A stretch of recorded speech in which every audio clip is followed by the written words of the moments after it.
Hey guys, welcome back to another video. I'm finally going to be starting my axle swap in this one, so I'll probably break this up into about 3 or 4 parts because I'll be doing a front and rear axle swap. I'll be swapping my transfer case, and then I will also be doing a lift and bigger shocks on this one. So it's going to be a lot to put into one video, so it'll probably be broken up. In today's video, we're going to be focusing on the front axle and maybe the rear. We'll see how it goes.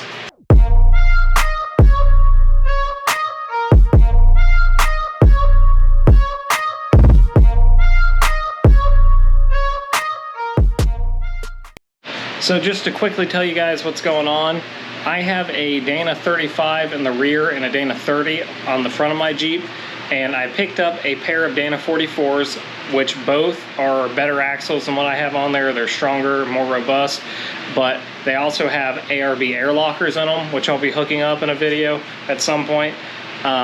So that's a big improvement compared to what I have now. And then I also have a 241 transfer case I'm going to put in there out of a Rubicon, which has a 4:1 gear ratio, which I have a 231 on this Jeep, and that is a 3:1 gear ratio. So essentially it'll move slower in 4-low, but crawl way better, less prone to stall. It'll be a lot better for me driving a manual transmission, so it'll make my life a little easier and just walk up rocks like a billy goat. So I'm pretty excited about that. Here's a quick look at the Dana 44 I'm going to be putting on. Another pro of this is that I'm getting all adjustable control arms front and rear for this, which I had none on it before. So this will help keep everything in good alignment. And then I'm adding a 3.5-inch metal cloak lift, which are dual rate springs, which should make my life a lot nicer on the trails and give me more clearance. So the first thing I did was jack the Jeep up and then put jack stands on the frame on both sides, and then I pulled both the tires off on the front axle. So now I think I'm going to go ahead and disconnect the brake lines and start draining the fluid. So I disconnected my brake line from the caliper here. That was a 9/16 bolt, and while I'm here, I'm just going to go ahead and remove the bolts for this shock and then go do the same thing on the other side. So the brake lines and shocks are disconnected on both sides. And I think the next thing I'm going to do is disconnect the lower control arms and maybe the uppers. I haven't decided yet, but I'm going to hit the lower control arms. I'll probably go ahead and disconnect the drive shaft too, which that's just, I just kick my bolts everywhere. That's just these 4 small bolts, 2 on the side, 2 on the opposite side. So this is a size 21, and I'm going to hit it with the impact and a breaker bar with a socket on the other side. If it gives me too much trouble from the beginning, I'm going to break out the torch, which is going to be a reoccurring theme. If any of these give me too much trouble, torching it. I don't want to break anything.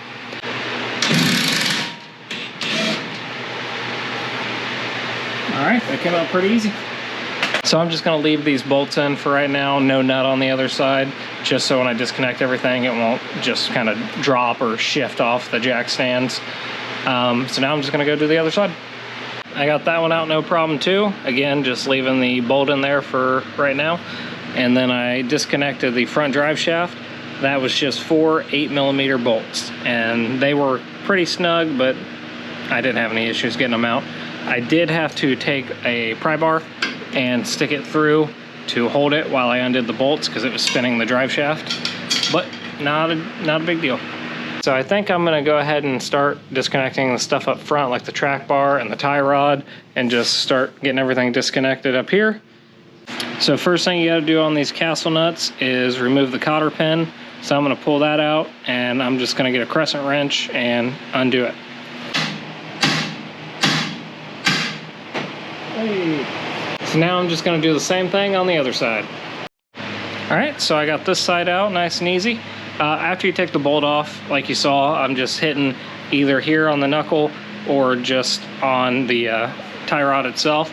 And to knock it out, you don't want to hit on the actual head of the bolt here because that'll mushroom it, and if you miss, you'll mess up your threads. So just hit somewhere solid like that or here to help knock it out. So now the only thing left that's attaching this to the axle is the steering stabilizer. So it's 1 bolt here, and I'm going to pop that off. And then I'm going to take this bolt out for the track bar. Okay, steering stabilizer's off. That bolt was a 15 millimeter on the front, and then it was an 18 on the nut side. It was also hard to get to because there's a lip back here that sticks out, so between that and the spring sticking over, it was really hard to get a socket on there, and I did not have the correct size wrench, which probably would have worked, but just so you know. All right, the track bar is out, and that was a 7 millimeter. Also, that uses one of these little flag nuts on the back, so it holds itself in place. At this point, I think all we have left that's attached to the axle is this breather tube and then the upper control arms. So what I think I'm gonna do is pull that bolt out for the lower control arm, then remove the bolt for the upper control arm, and then lower this side of the axle down. That side's got a jack stand on it. And then once this side's down, I will move over to that side with the jack, raise it up a little bit, pull that bolt out, and then undo the upper one and then lower it. That's the plan. We'll see how it goes. So for this upper control arm bolt, I'm using a 15 millimeter deep well socket on the end of my ratchet, and then it gives you just enough clearance to get over the exhaust pipe here. So that's kind of how I'm going at it. So on the other side of that bolt, it uses another one of those flag nuts right there, so you don't have to actually put anything on the back side. So now it's hard for you guys to see, but that's the bolt. So instead of trying to work it out slowly because the axle's kind of pulling down on the control arm, which is kind of holding the bolt in there snug, I'm gonna stick a long flathead screwdriver or punch in there and just kind of knock it out gently with a hammer. So now that everything's disconnected, I think I will just lower this side of the axle and see what happens.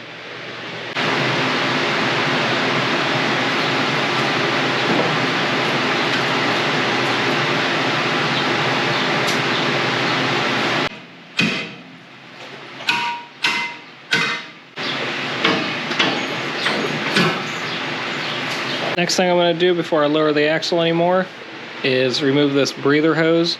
It's bolted on up here. This is the breather hose for the front differential. It is a 10 millimeter bolt.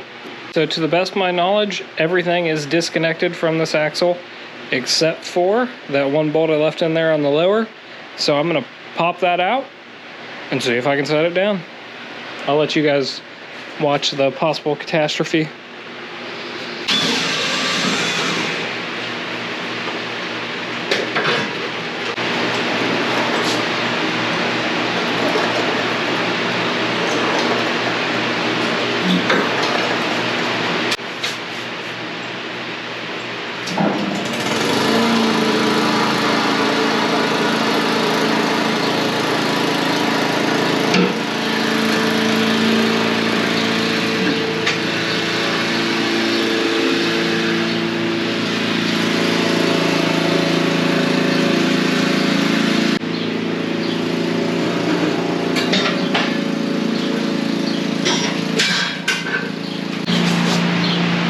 So I'm going to take a quick little break, but then when I come back, I'm going to roll the Dana 44 under there and do my best to jack it up safely, get a jack stand under one side, then move over to jacking the other side up. It's going to be kind of a pain to get those control arms in because they're a tight fit, but I'm going to try and knock those in first, then move on to doing the steering and stuff.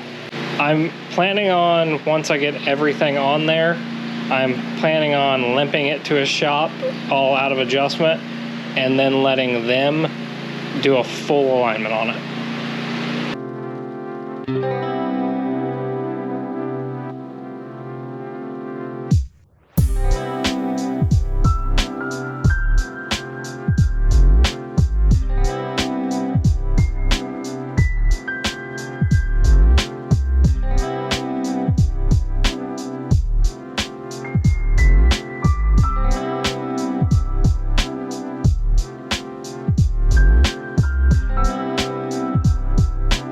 Sorry, put you on a time lapse so I could do all that while I was listening to music. Don't want to get copyrighted, but I've got the upper and lower control arms on both sides lined up and bolts through them now.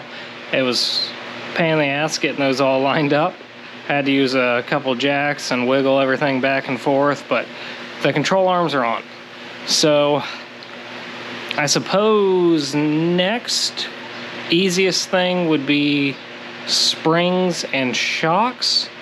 I'm not sure if I can get these shocks on there, or I'm sorry, I'm not sure I can get these springs on there without spring compressors. They're 3.5-inch springs. I had a hell of a time getting the 2-inch springs on there. Yeah, I guess that's the next best thing to do, and then I will reattach all my steering components. I had to drill the upper control arms out just a little bit because the bolts with those Clayton control arms were a little bit bigger than the holes, so that took a minute. But yeah, I don't know, everything's in place now, so that's kind of cool. I'm gonna try and use my big spud bar here and pry this thing up onto the whatever you call it. I'm out of breath. Hopefully I don't die. I just tried it a second ago and it shot off. It chipped up all the paint on the spring. It made me really sad. So yeah, I don't know. I'll try one more time and I'll go rent spring compressors if I have to.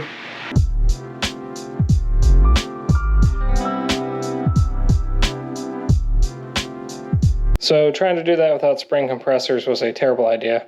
I scratched that spring all up, so now it looks like shit. And then it shot off my little spud bar there, and it broke my air valve off flush with the casing. So I don't know how the hell I'm gonna get that out. I don't know if I'm gonna have to open it up and try and do it from the inside. I've never had a locker before, not like a normal locker like this, a selectable one. It looks like this is part of the locker. If I can get that out, maybe I can get an easy out or something inside of it, but I'll have to see. I was so mad after that happened, I almost fucking stroked out. I mean, oh, I was so hot and sweaty, and it broke that, and I was so mad.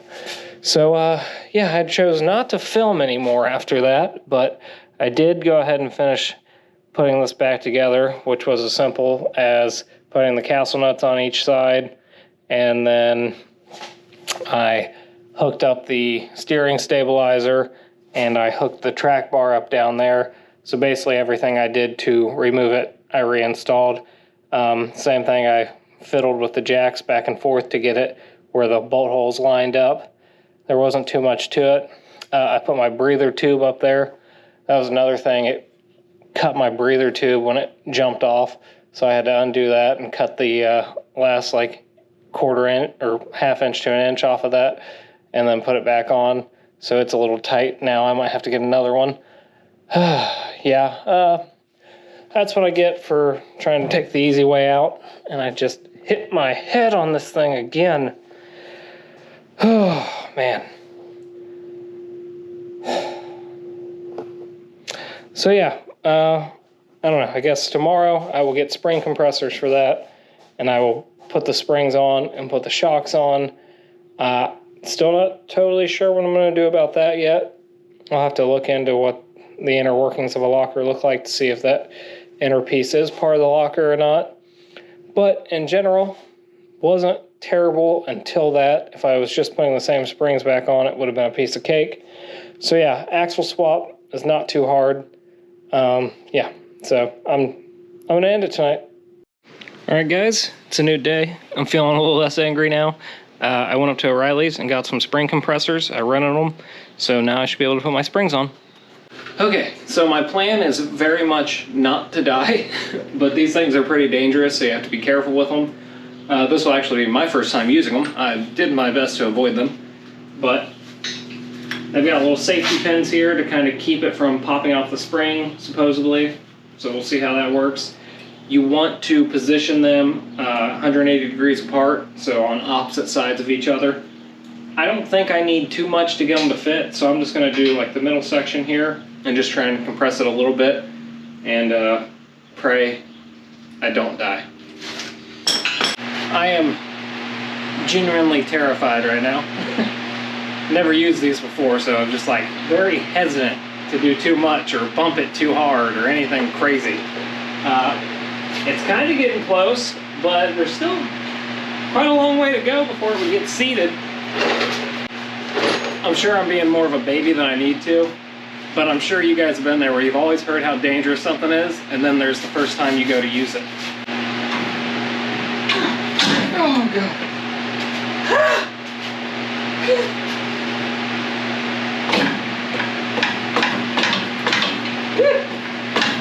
Sure.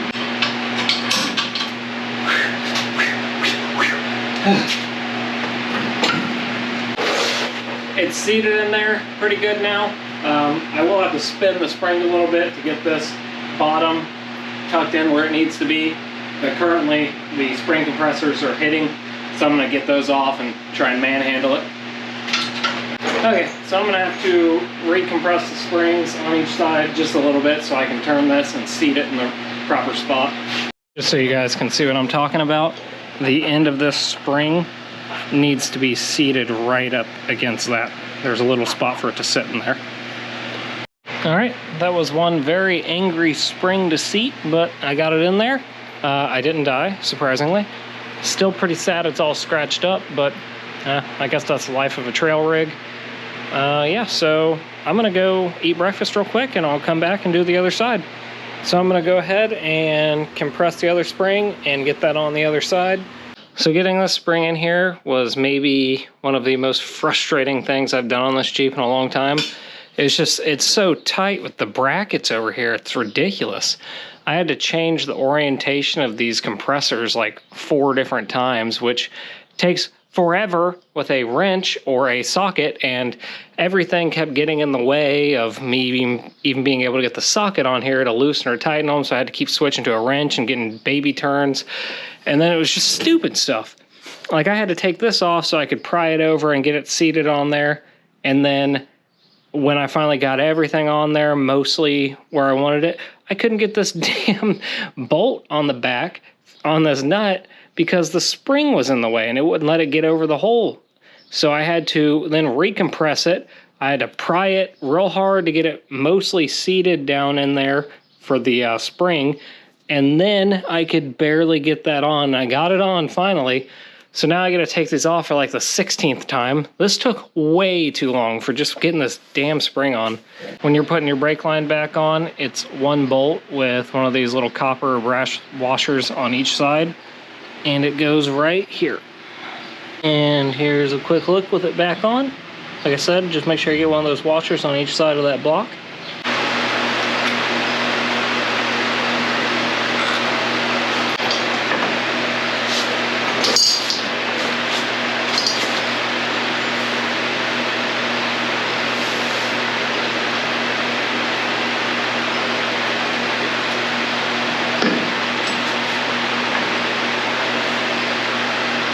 The thing that sucks is you would be able to hit this from the top, except this breather box is in the way. So I got to do it from down here very slowly with a wrench and cry about it because I cry a lot. I'm going to start by tightening the bottom 2 bolts, and those are 1/2 inch.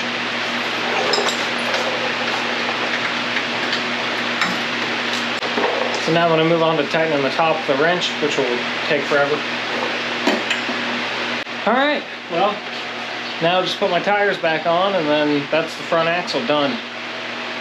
One other thing I want to mention while we're here is if you're just doing the front axle, now you definitely want to bleed your brakes before you try and drive it or do anything crazy. I'm not going to do that now because I still have to do the whole rear axle and I'll disconnect brake lines again. So I'll do that all at once at the end of my project. Okay guys, so I just went back and made sure everything was tightened, like all the bolts for the adjustable control arms and all that, made sure they were pretty tight. I didn't torque them to spec because again, this is going to get in alignment, and as soon as I'm done, I'm going to drive it straight to the shop, which isn't that far, so I'm not worried about torquing anything right now. If you're going to be done, I suggest you torque it to what it tells you to torque it to, just to be safe. And yeah, so I'll give you a quick look at everything. So this kind of concludes the front axle install. I did the front axle, I did the bigger springs, those are 3.5 inch metal cloak dual rate springs, and I did the new Fox shocks to go along with them. So right now my Jeep's kind of postured up like a gorilla. It's all big and puffed up in the front, and then the back's still the 2-inch lift. So a lot's happened up here. nothing's happened back there yet. I don't even have the armor or the fenders back there, so just ignore the whole back of the Jeep right now. But this thing, it looks pretty good. I think it's gonna be hard for you guys to tell, but there is a noticeable difference with the new springs on there. As a matter of fact, I'm actually fairly concerned about getting out of my garage at this point. I always kind of knew that might be a problem, but I'll have to air down heavily, I think, to get out, which sucks because I don't want to have to air down and air up every time I want to bring the Jeep in and out of the garage. Okay, so that does it for this episode. You had it all. I've been sweaty, I've bled a little bit, I've been angry, I've been sad, I've been happy, and now I've finished it. So that's the front axle Dana 44 swap. And then if you want to come back and see the next axle swap, be sure to subscribe, because I'll be doing the rear Dana 35 to a Dana 44 as well. And then I'll be doing the 231 transfer case to the Rubicon 241 transfer case. So yeah, drop me some likes and comments, guys. This is a lot of work, and it's a lot of extra work to film it while I'm doing it. So all the support makes me feel like I'm actually doing something. Appreciate it. See you on the next one.